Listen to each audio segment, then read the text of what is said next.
할렐루야. 이제 어느덧 이 한 해도 이제 한 달밖에 남지 않았습니다. 그렇다면 이 한 달밖에 남지 않은 이 한 해를 우리는 어떻게 보내야 아름다운 결말, 아름다운 결실을 얻을 수가 있겠습니까? 우리는 여우 폭스의 지혜를 얻어야 합니다. 이솝의 우화에 보면 지혜로운 여우에 대한 이야기가 기록되어 있습니다. 동물의 왕국에 나이 많은 사자와 나이 많은 늑대와 나이 많은 여우가 살고 있었습니다. 이들은 나이가 너무 많아서 사냥을 할 수 없기에 이제 셋이 모여서 사냥을 하자라고 연합을 했습니다. 지혜를 이렇게 나눴습니다. 그래서 겨우 사슴 한 마리를 잡아서 이제 그것을 나눌 기회가 되었습니다. 먼저 사자가 늑대에게 이야기를 합니다. 우리가 이렇게 힘을 합해서 늑대를 잡았으니, 사슴을 잡았으니 이것을 나눠 먹자 하고 늑대에게 내가 나누라 그랬어요. 그런데 늑대가 가만히 생각해 보니까 셋이서 열심히 일했기 때문에 3등분을 했습니다.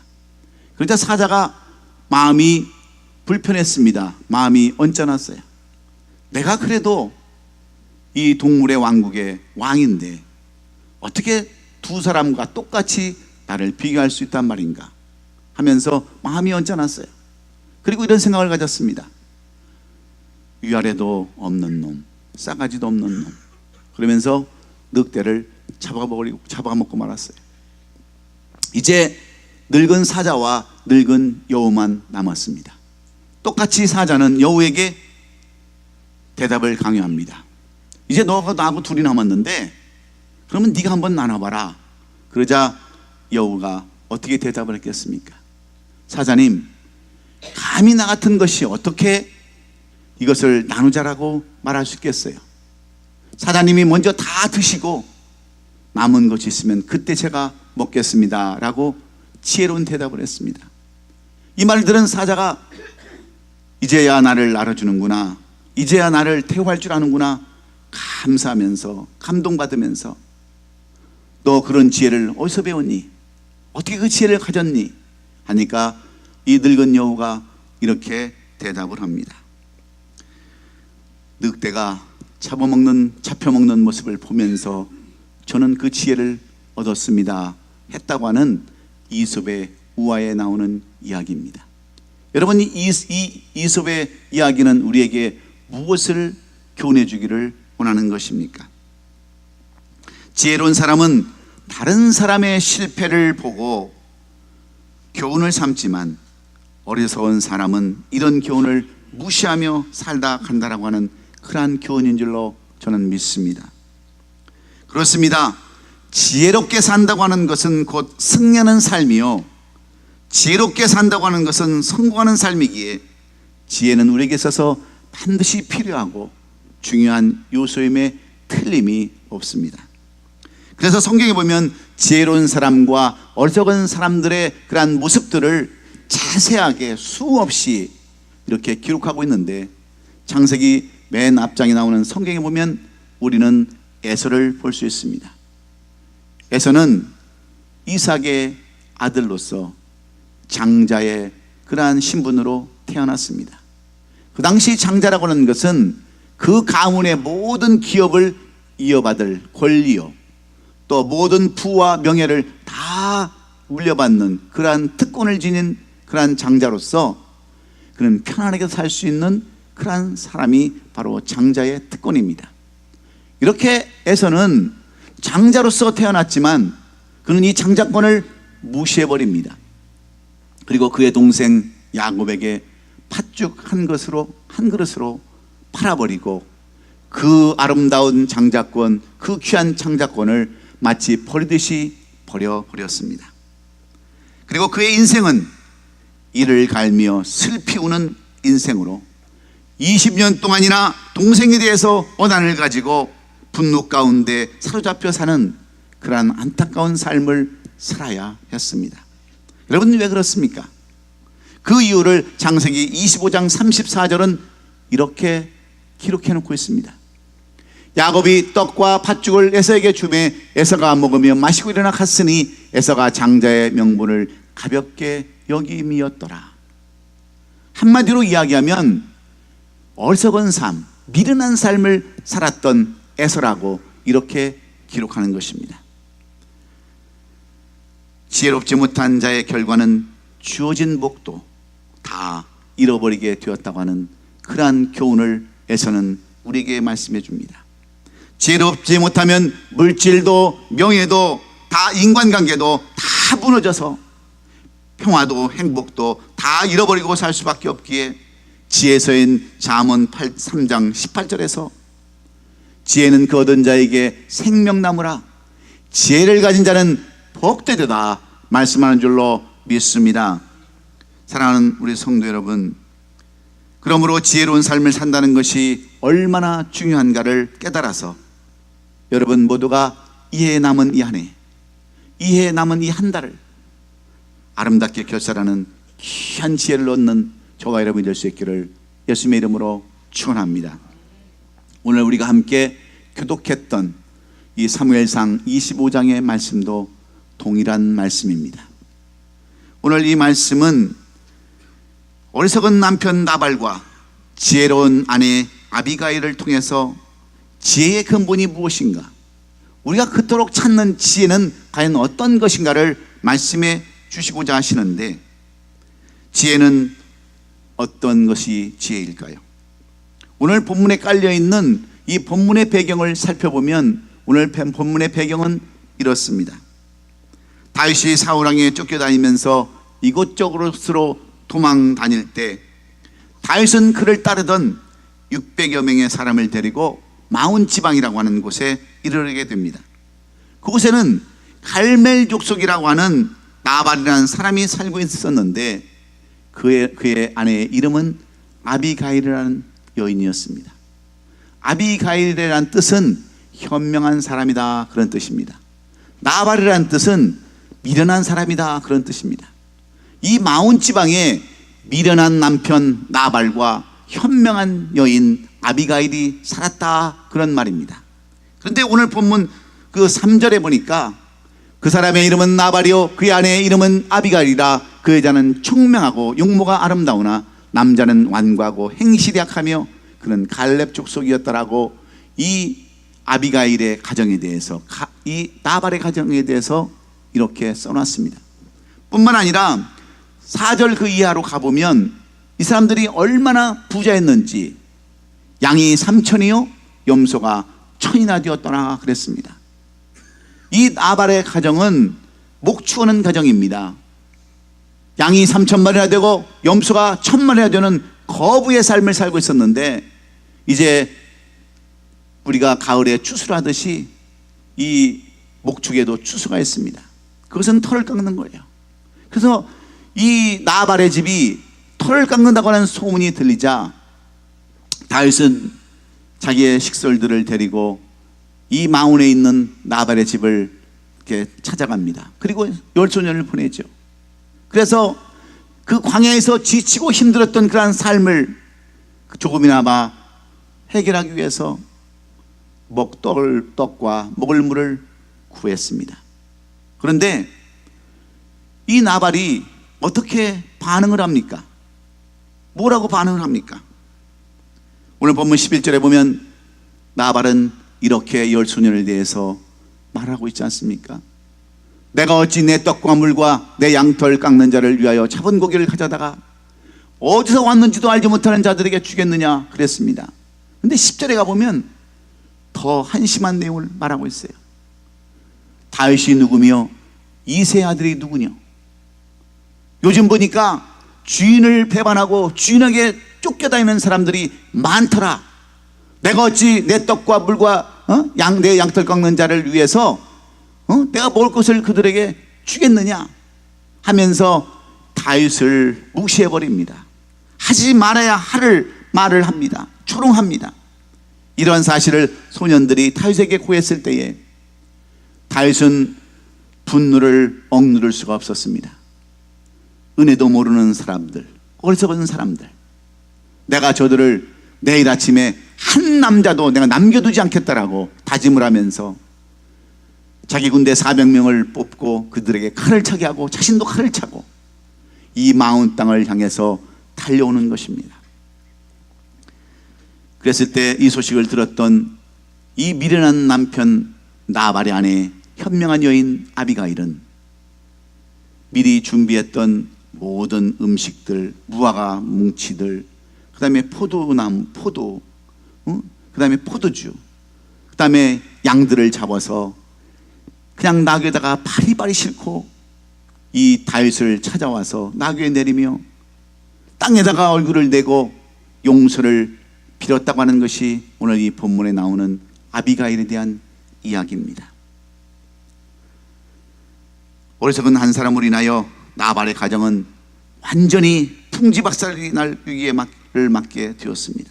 돌이킬 수 없는 비극을 맞게 되었을 때 나발의 아내 아비가일은 즉시 떡 200덩이와 포도주 2가죽부대와 잡아서 요리한 양 5마리와 볶은 고식 5 세와와 건포도 100송이와 무화과 뭉치 200개를 나귀에다가 싣고 다윗을 만나러 갔다 그랬습니다.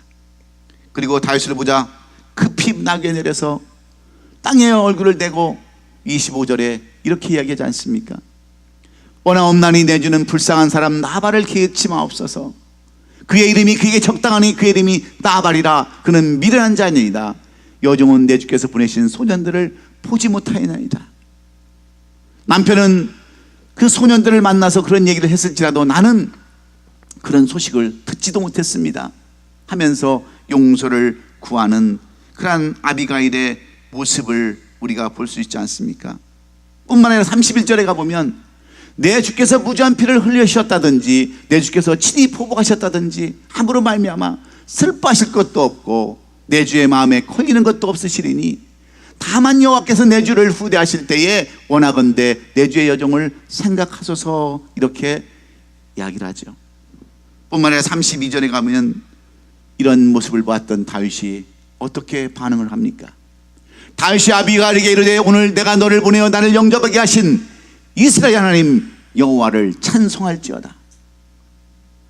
나를 영접하게 하신, 너를 보내서 나를 이렇게 대접하는 그런 것은 하나님 앞에 영광을 돌리게 할 일이다 하면서 이 아비가일을 칭찬하는 그 다윗을 우리가 볼 수가 있습니다. 하나님이 너를 보내서 나로 하여금 하나님을 찬송케 했다고 하면서 나발을 용서하고 돌아갔다는 이 모습 속에서 우리는 지혜로운 여인의 모습을 살펴볼 수가 있는데, 여러분, 미련한 나발은 이런 것도 모르고 어떤 삶을 살아갑니까? 36절에 이렇게 기록이 되어져 있습니다. 아비가일이 나발에게 돌아오니 그가 왕의 잔치와 같은 잔치를 그의 집에 배설하고 크게 취하여 마음에 기뻐함으로 아비가일이 밝는 아침까지는 아무 말도 하지 아니했다. 이렇게 기록되어 있습니다.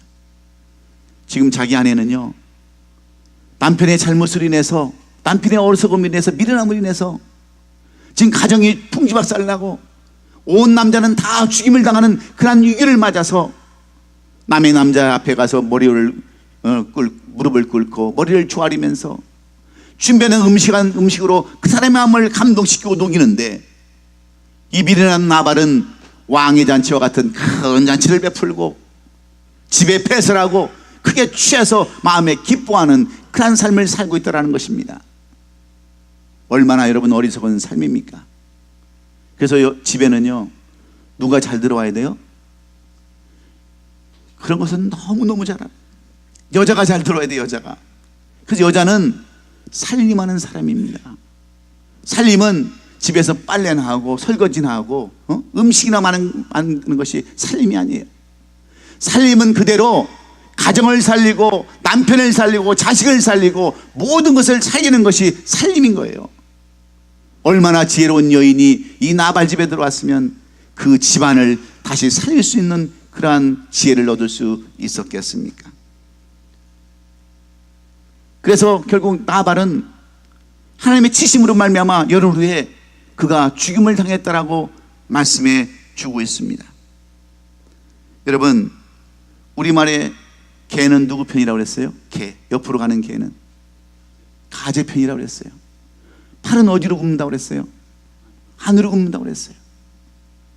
자기 남편이라고 감싸고 자기 남편이라고 두둔하고 그렇게 어리석은 삶을 사는 것이 아니라 자기 남편의 미련함과 자기 남편의 악함을 그대로 내어놓고 고백하면서 용서를 구했던 이 아비가일의 지혜는 오늘 이 시대에 우리 여성들뿐만 아니라 우리 남성들도 구해야 할 지혜인 줄로 믿습니다. 그래서 현명한 여인, 기쁨의 근원인 아비가일이 줄 수 있었던 그 비결을 오늘 우리에게 말씀해 주고 있는데, 여러분, 그러면 아비가일이 이렇게 지혜를 얻고 지혜로움을 나타낼 수 있었던 그 이유는 어디에 있을까요? 우리는 지혜를 어떻게 말하고 있습니까? 지혜가 과연 어떤 것입니까? 우리는 지혜 그러면 현명한 것, 우리가 정말 올바른 것, 옳은 것, 이런 것들을 지혜라고 말하는데, 성경은 구체적으로 아비가일을 통해서 지혜는 이런 것이다 말씀해 주는 내용이 오늘 이 본문의 말씀인 줄로 믿습니다. 그러면 지혜는 무엇입니까? 첫째로 지혜는 자신을 낮추는 것이 지혜라고 말하고 있습니다. 오늘 본문 23절에 보면 아비가일이 다윗을 보고 급히 나귀에 내려서 다윗 앞에 엎드려 그의 얼굴을 땅에 대니라 그랬습니다. 아비가일은 지금 눈앞에 보이는 것이 없는 다윗 앞에서 납작 엎드립니다. 몸을 낮춤으로 겸손한 모습을 보여줍니다. 그 순간 다윗의 악했던, 정말 다윗이 최고로 분노했던 감정이 다 가라앉고 부드러워질 수 있었습니다. 그렇습니다. 항상 마음을 낮추고 겸손한 자세를 가지는 사람들은 위기를 해결하게 되어 있습니다. 여러분, 겸손한 사람, 낮아진 사람, 이미 자기 자신의 앞에 나와서 무릎을 꿇고 머리를 조아리는 사람을 누가 여러분 나무라겠어요? 여러분 한번 생각해 보세요. 여러분 앞에 나와서 잘못했다라고 용서해달라고 머리를 조아리고 얼굴을 대고 땅에 얼굴을 대고 용서를 비는 사람을 누가 여러분 침을 뱉으며 누가 따귀를 때릴 수 있겠어요? 아비가일은 분노에 가득 찼던 다윗 앞에 나와서 얼굴을 땅에 대고 사죄하고 용서를 구했을 때 다윗은 그 가정을 멸망시킬 수가 없었습니다. 그렇습니다. 겸손은 지혜의 근본입니다. 매사에 겸손하면 문제가 줄어듭니다. 항상 마음을 낮추며 살아가는 것이 지혜롭게 사는 것이기에 사도 바울은 고린도전서 3장 18절에서 어떻게 우리에게 말씀하고 있습니까? 아무도 자신을 속이지 말라. 너희 중에 누구든지 이 세상에서 지혜 있는 줄로 생각하거든 어리석은 자가 되라. 그리하여야 지혜로운 자가 되리라.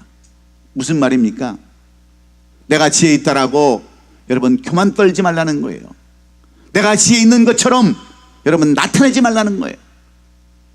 오히려 어리석은 자처럼 낮아진 마음으로 겸손한 마음으로 살면 거기에다가 하나님은 더 큰 은혜를 부어주신다고 하는 것이 사도 바울의 교훈인 줄로 믿습니다. 그렇습니다.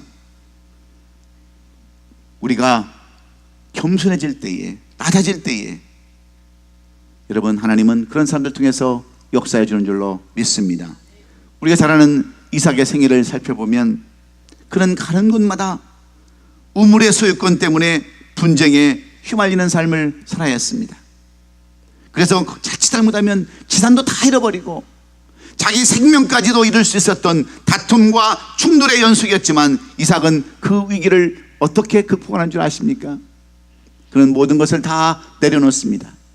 자기의 우물이지만, 자기가 힘들게 팠던 그런 우물이지만 다 포기를 하고 양보를 하는 마음, 낮아진 마음, 겸손한 마음을 가졌을 때에 하나님은 그가 가는 곳마다 우물이 터지게 하시고 그의 농사를 지었더니 100배의 결실을 얻었다라고 이 이삭에 대해서 말씀하는 줄로 믿습니다. 내가 내려놓고 겸손한 마음으로, 낮아진 마음으로 모든 것을 포용하면 여러분 문제를 해결할 수 있다는 거예요. 이것이 지혜인 줄로 믿습니다. 그런데 우리는 어떻습니까? 이는 이로, 눈은 눈으로, 원수가 없는 마음으로, 양보는커녕 오히려 대적하고 갈등을 하기 때문에 문제가 해결되지 않는 겁니다. 여러분, 가정에서도 마찬가지예요. 직장 사업에서도 마찬가지입니다. 내가 낮아지고 겸손한 마음으로 사람을 대하고 나갈 때 그것이 바로 지혜라는 거예요. 그런데 네가 잘났느냐 내가 잘났느냐, 네가 학벌이 높냐 내가 학벌이 높냐, 네가 서울에 살았느냐 지방에 살았느냐, 집이 있느냐 없느냐, 이런 것들을 따지면서 자기를 높이고 자기를 변명하고 합리화할 때 문제는 해결되는 것이 아니라 더욱더 복잡하게 생기는 것들을 우리가 얼마나 많이 봅니까? 욕심보다는 양보, 싸움보다는 평화를 선택하는 그의 지혜는 여러분 쉽게 만들어진 것이 아닙니다. 그의 아버지 아브라함을 통해서 여러분, 그는 똑똑히 보지 않았습니까? 아브라함도 똑같은 삶을 살았어요.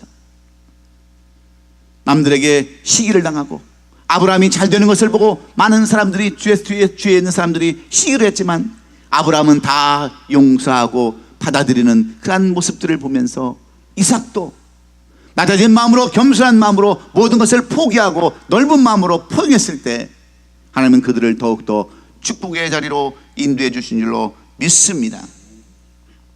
사랑하는 성도 여러분, 경건한 신앙에서 우러나오는 하늘의 지혜는 평생을 평탄한 길로 인도하는 줄로 믿습니다.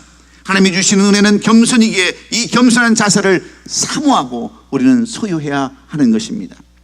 그래서 야고보서 1장 5절은 너희 중에 누구든지 지혜가 부족하거든 모든 사람에게 후히 주시고 꾸짖지 아니하시는 하나님께 구하라 그리하시면 주시리라 그랬어요. 여러분, 지혜는 하나님께서 주시는 지혜를 우리가 받아야 그것이 올바른 지혜인 줄로 믿습니다. 그래서 우리가 기도해야 되는 거예요. 올해 마지막 한 해밖에 남지 않았지만, 이제 한 달밖에 남지 않았지만 우리는 이 하나님이 주시는 지혜로 낮아지고 겸손한 마음으로 이 마지막 한 달을 지혜롭게 사셔서 여러분의 열매가 아름다운 열매요 아름답게 결실을 맺는 이 한 해가 될 수 있기를 예수님의 이름으로 축원합니다. 두 번째로, 아비가일의 지혜는 어떤 지혜였는가? 지혜를 우리는 무엇이라고 이야기할 수 있는가? 지혜는 위기를 알고 파악하는 것이라 말씀하고 있습니다. 단순히 어떤 지식과 이론으로 아는 것이 아니라 이 지혜라는 것은 위기를 알고 그것을 파악할 수 있으며 준비하는 것이라고 이렇게 이야기하고 있습니다. 24절에 보면 그가 다윗의 발에 엎드려 이르되 내 주여 원하건대 이 죄악을 다 곧 내게로 돌리시고 여종에게 주의 귀에 말하게 하시고 여종의 말을 들으소서. 아비가일은 자신의 집에 불어닥칠 위기가 무엇인지를 잘 알고 있었습니다. 다윗이 400명의 군대를 데리고 스스로 칼을 차고 집에 들어와서 남자라고는 씨도 없이 말려버릴 것을 이 아비가일은 너무나도 잘 알고 있었습니다. 여러분, 우리말에 이판사판이라는 말이 있어요. 이래도 죽고 저래도 죽을 바에야 다 죽는다고 하는 이 말은요 굉장히 무서운 말입니다. 지금 광야에서 10년을 쭉 달면서 이제 먹을 것도 없고 마실 것도 없는 그런 상황에서 그들이 못할 일이 무엇이 있겠습니까? 이것을 아비가일은 너무나도 잘 알았던 거예요.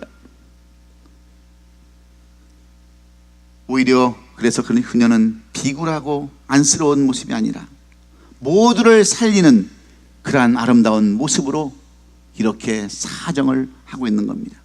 그럼에도 불구하고 왜 많은 사람들이 고통 속에서 손해를 보고 피해를 보는 어리석은 삶을 살아가는 것일까요? 무엇 때문입니까? 그것은 상황을 파악하지 못하고 인식하지 못해서 그렇습니다. 문제가 정말 터졌는데도 그대로 방치하고 내버려두니까 더 큰 문제가 되고 나중에는 수습도 못하는, 감당치도 못하는 그런 일이 되고 만다고 하는 거예요. 그래서 우리말에는 호미로 막을 것을 무엇으로 막는다? 칼로 막는다는 말이 있어요. 조그마한 일을 금방 해결할 수 있는데도 불구하고 그것을 내버려 두어서 나중에는 감당치도 못할, 해결지도 못하는 일들로 만들어버린다고 하는 것이 바로 어리석은 사람들의 모습이라는 겁니다. 지혜로운 사람, 그런 사람은 항상 위기의식을 가지고 준비하는 사람입니다.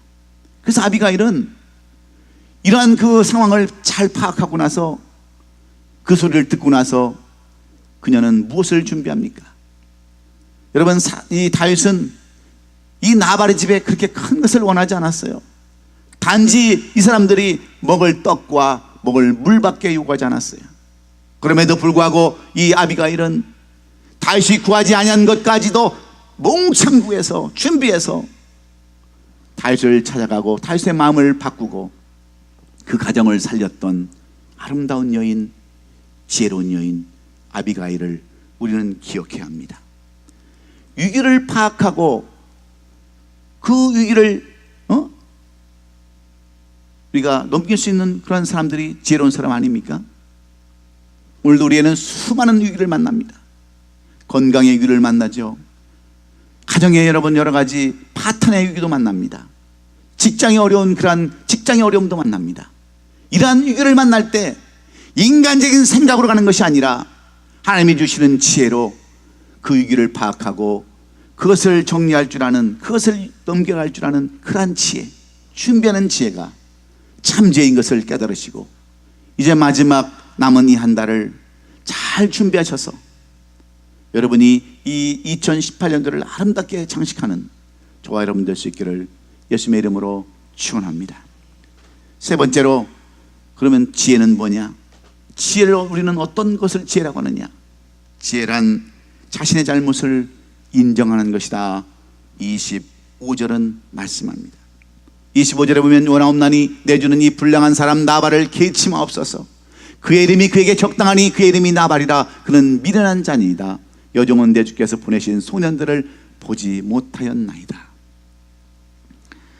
아비가일은 남편의 잘못을 자신의 잘못으로, 남편의 어리석음을 자신의 어리석음으로 인정하고 용서를 구하게 되죠. 비록 자신이 잘못하지 않았다 할지라도 이 한 가정의 연대 책임을 져야 하는 아내라고 하는 그러한 직분이 있음을 이 여인은 고백을 하는 것입니다. 이런 모습을 본 다윗은 이 나발의 가정을 여러분 용서하고 돌아가지 않습니까? 여러분, 잘못했다고 하는데 어떻게 하겠어요? 잘못했다고 그러는데 어떻게 하겠느냐고요. 저는 자식들을 키우면서 왜 자식에게 여러분 손이 갑니까? 왜 채찍이 갑니까? 잘못을 모르기 때문에 여러분 자식들을 채찍질도 하고 훈계도 하는 거 아닙니까? 우리 큰딸은 작은딸보다 훨씬 지혜로워요. 죄를 짓고 딱 그것을 지적하면 먼저 죽는 소리부터 합니다. 와서 그냥 쫙 뻗어가지고 날 잡아 잡수하고 그냥 뻗어서 잘못했다라고 거짓 눈물도 흘리면서 그래요. 그러면 절대로 못 때립니다. 잘못했다는데 어떻게 손을 대겠어요? 근데 작은 딸녀는 눈만 껌뻑껌뻑 뜨면서 내 잘못이 뭔지, 왜 나를 때리는지, 그냥 날 잡아 잡수 그러면 정말 잡수도록 때립니다. 그래서 작은 딸은 많이 맞았어요. 큰 딸은 여우 같아서 맞지 않는 거예요. 왜 그런 줄 아십니까? 지혜 때문에 그래요. 지혜 때문에. 아비가일도 마찬가지예요. 내가 잘못했다는데, 다 내 죄로 인정하겠다는데 어찌 다윗이 그런 사람 앞에서 채찍을 가할 수 있으며 그런 가정을 망하게 할 수 있었겠습니까? 그런데 어려운 사람의 특징 중에 하나는 항상 자신의 잘못을 인정하지 않냐고 사과하지도 않습니다. 그래서 더 큰 화를 불러들이는 이유는 여러분 교만해서 그런 거예요. 무지해서 그런 겁니다. 깨닫지 못해서 그런 겁니다. 여기에 문제가 있습니다. 그래서 잠언 9장 8절은 우리에게 이렇게 교훈하는 거죠. 거만한 자를 책망하지 말라. 그가 너를 미워할까 두려우니라. 지혜 있는 자를 책망하라. 그가 너를 사랑하리라. 자기 자신을 깨닫지 못하고 교만한 자, 거만한 자는 상종도 하지 말라는 거예요. 때릴 필요도 없다는 거예요. 만질 필요도 없다는 겁니다. 상종도 하지 말라는 거예요. 차라리 지혜 있는 사람을 책망해서 그로부터 사랑을 받으라는 겁니다.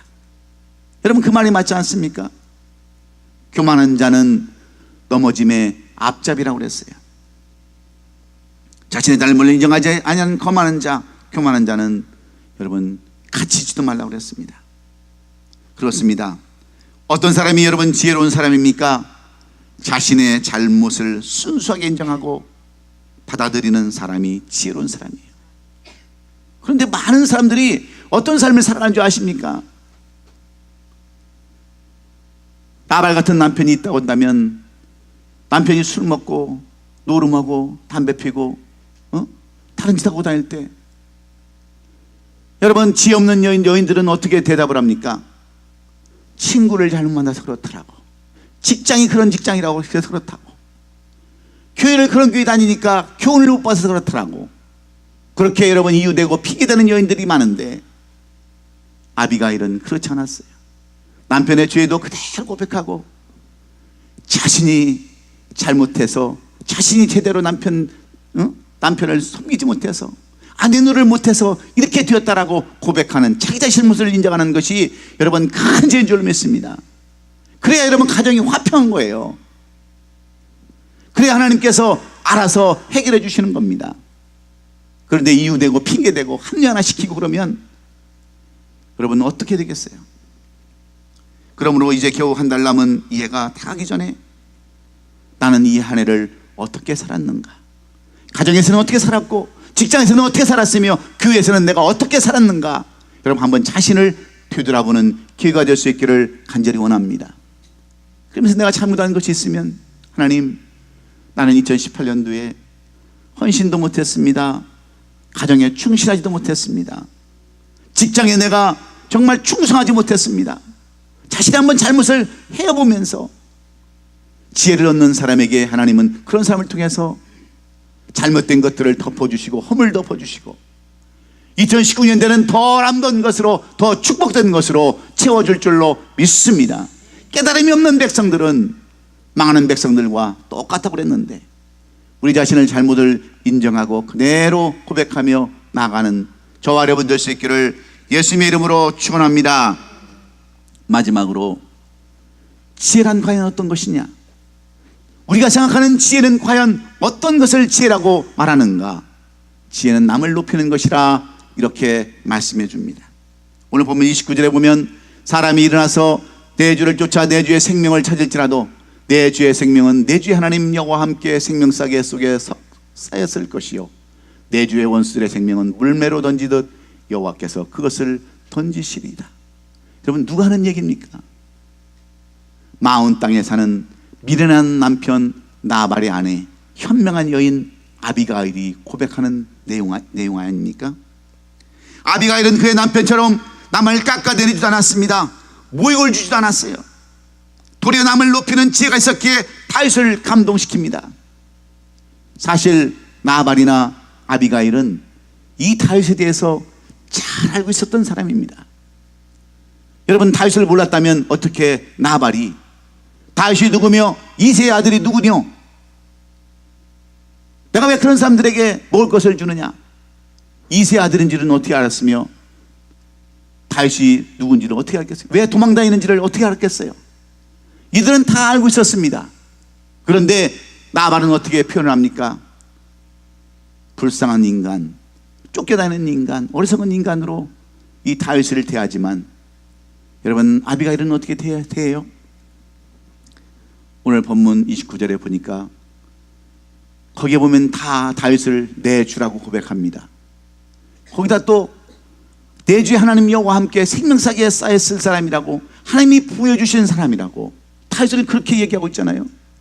비록 쫓겨다니고 도망다니고 얻어먹고 지금 슬픈 상경에 있는 다윗이지만 이 다윗은 여호와께서 함께하며 마치 생명싸개 속에 쌓였던 그러한 사람처럼 포하는 사람이다. 내 주의 원수들의 생명을 나중에 다윗이 물맷돌로 던져서 골리앗을 이겼듯이 그것을 충분히 이길 수 있는 사람이다라고 다윗을 그렇게 높여주었을 때 다윗이 여러분 얼마나 감동했겠어요. 다윗은 이런 말 때문에 나중에 이 아비가일을 잃어버리지 않습니다. 기억합니다. 그래서 여러분 나중에 아비가일은 자기 남편이 하나님 앞에 징계받아서 죽임을 당했을 때에 곧바로 누구의 아내가 됩니까? 다윗의 아내가 되잖아요. 왕비가 되지 않습니까? 마온 땅에서 목축하는 목동의 아내에서 한 일개의 나라, 전체 나라를 주관하는 왕비가 되었던 것은 무엇 때문입니까? 바로 남을 높일 줄 아는 지혜가 있었음을 우리는 기억해야 될 줄로 믿습니다. 그래서 잠언 15장 24절은 우리에게 이렇게 교훈합니다. 지혜로운 자는 위로 향한 생명의 길로 말미암으로 그 아래에 있는 스우를 떠나게 되니라. 지혜는 어디서 온다고요? 위에서 오는데 위로 생명의 길로, 구원의 길로 말미암아 그 안에 있는 스우를 떠나게 된다, 그렇게 말씀합니다. 그러면서 실제적으로 어떻게 말씀하냐면 잠언 9장 10절에 이렇게 우리에게 교훈해 줍니다. 지혜의 근본은 어디 있느냐? 여호와를 경외하는 것이 지혜의 근본이요 거룩한 자를 아는 것이 명철이니라 하면서, 이러한 지혜가, 이러한 아비가일의 지혜가 어디서 왔느냐? 바로 하나님으로부터 나왔다고 하는 것을 우리는 기억해야 합니다. 여러분, 아비가일이 언제 하나님을 알았는지는 우리는 알 수 없어요. 그러나 분명히 그의 고백을 통해서 이 다윗을 내 주라고 고백하고 여호와 하나님께서 그를 감싼다라고 하는 이러한 말들을 통해서 그는 하나님께서 주신 지혜로 이렇게 겸손하고 위기를 파악하고 자기 자신을 인정하며 남을 높이는 삶을 살게 된 줄로 믿습니다. 그렇습니다. 지혜는 책을 읽는다고 해서 얻어지는 것이 아니에요. 배운다고 해서 배워지는 것이 아닙니다. 그럼 우리가 지혜 대학교를 다니면 다 여러분 지혜를 얻습니까? 지혜 대학을 다니면 여러분 지혜가 돼요? 지혜는 여러분 하나님께서 주시는 것이 여러분 지혜인 줄 믿습니다. 우리가 역대하 1장 7절로 12절에 보면요, 솔로몬이 지혜를 얻은 그 비결을 말씀해 주고 있습니다.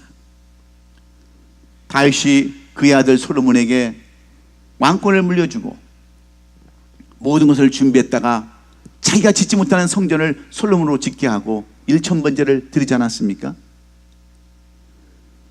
성전을 다 지어놓고 1000번제를 드린 후에 하나님은 너무나도 감동이 되어서 솔로몬에게 밤에 꿈에 나타나서 묻습니다. 내가 내게 무엇을 줄꼬? 그러자 솔로몬이 무엇을 구해요? 솔로몬은 부와 재물과 영광도 구하지 않았습니다. 자기를 힘들게 했던 원수 없는 일도 구하지 않았어요. 오직 내가 어떻게 백성을 다스려야 하는지 알지 못하오니 나에게 지혜를 주옵소서, 이렇게 간구했을 때 역대하 1장 12절은 이렇게 얘기하고 있어요. 그러므로 내가 내게 지혜와 지식을 주고 부와 재물과 영광도 주리니 내 전의 왕들도 이런 일이 없거니와 내 후에도 이런 일이 없으리라. 여러분, 우리가 기도할 때에 하나님 돈 좀 주세요, 하나님 물질도 좀 주세요, 건강도 좀 주세요, 명예도 좀 주세요, 맨날 이런 것만 구하는 거예요. 그런데 지혜로운 솔로몬은 무엇을 구했다고 그랬어요? 하나님이 주시는 지혜를 구했습니다. 이 지혜를 구했을 때에 부와 재물과 영광도 다 얻었다라고 성경은 말하고 있지 않습니까? 여러분, 이 지혜는 하늘에서 주는 지혜인 줄로 믿고 그 지혜를 우리도 받아들여야 될 줄로 믿습니다. 이제 한 해를 아름답게 마무리할 아름다운 지혜는 하늘로부터 오는 지혜임을 여러분 깨달으시고 말씀 속에서 진리를 얻는 저와 여러분 되시기를 주의 이름으로 축원합니다. 2018년도가 이제 한 달밖에 남지 않았는데 후회함이 없는 아름다운 결실이 얻어지려면 오늘 우리는 아비가일의 지혜를 구해야 합니다. 겸손하고 위기를 파악하며 준비하며 자신의 잘못을 인정하고 남을 높이는 이러한 지혜가 여러분에게도 있어서 이러한 지혜를 하나님께서 부어주심으로 말미암아 여러분들도 이 마지막 한 해를 아름답게 장식하고 결산을 맺는 우리 모든 성도들이 될 수 있기를 예수님의 이름으로 축원합니다. 축원합니다. 기도하겠습니다.